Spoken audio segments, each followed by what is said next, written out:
Y'all, I just made it to my mother's house and her apartment, and I actually, was able to tell where they found her body, which was a little uncomfortable. But surprisingly enough, I was able to get through, some of the basic stuff, which was gathering all her paperwork. We got access um, probably around 12:30. By about 12:30 this afternoon, we got access to our apartment, and it is now 4. We left at 4 o'clock. It's 4:30. We left at 4 o'clock. I am extremely tired. Like, I had no sleep, obviously, and then being drained,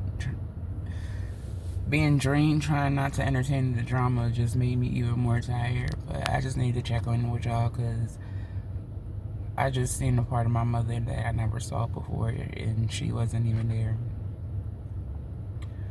I did plan on recording, my process of, cleaning out her apartment, but due to the state of her apartment and her cause of death, I didn't want to embarrass her any more than she already did. So I decided not to record, and that's something I'm going to let her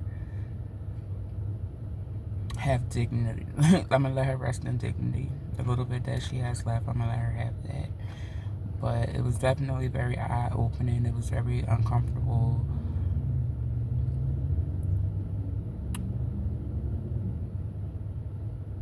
It was sort of kind of unexpected because I've never seen my mother in I've never seen her in the light of her drug life, and today I just saw everything.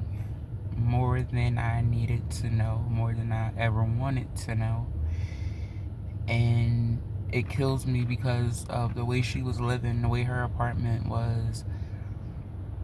My mother was always a clean person, and I never seen her house look the way it did. Like, trying just to get around some of the objects in the house, in the apartment, was so hard. Like, number one, my mother had a phobia of mice, and the amount of droppings and mice nests, mouse, whatever you want to call them, rodent nests, urine.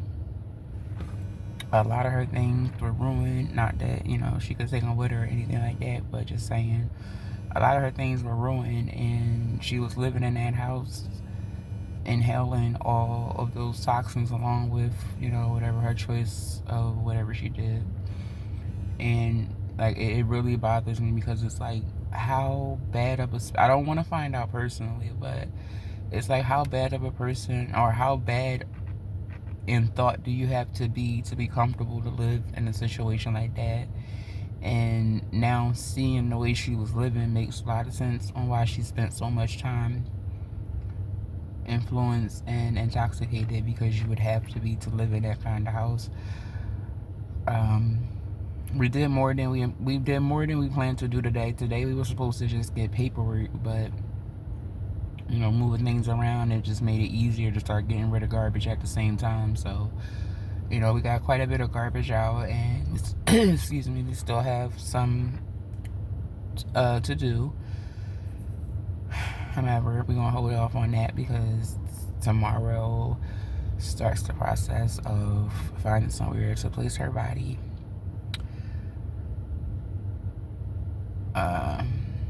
Thankfully, all the drama has died down. Well, I didn't have no drama, but whatever misunderstandings I guess everybody had, is everybody's satisfied now with the answers that was given. I feel like I handled the situation pretty well, and I was able to get some input from some of my siblings, and we all were able to come to an agreement on how we were gonna, lay her out. And I'm pretty satisfied with the decision. it's not about me, it's not about them right now. It's about my mom. And, you know, once she's put away, I don't care about anything else that goes on. But that is my one and only job right now, and I'm going to see to it that I give her what I promised her I would give her, regardless of what anybody and everybody else has to say. So that being said, I'm going to tune back in with y'all because I'm tired and I'm hungry, and I'm in Philly, so I finally get to find something good to eat. I don't know what yet, but I'm about to go find it. I'll let y'all know probably in the next video. Toodles.